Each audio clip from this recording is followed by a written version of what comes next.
A child is outside on a walk when he turns to his dad and says, "Daddy, what do you think the trees are saying?" The dad scoffs and says, "Ah, trees can't talk."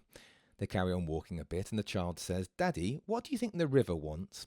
The dad rolls his eyes and says, "Ah, it's just water, son. They don't have any wants." And so the child stops asking questions and he stops asking about nature.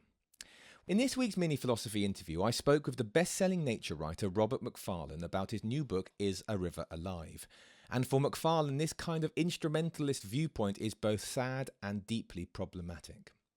We are each taught how to see the world, and we have to be taught to see nature as what Heidegger calls a standing reserve.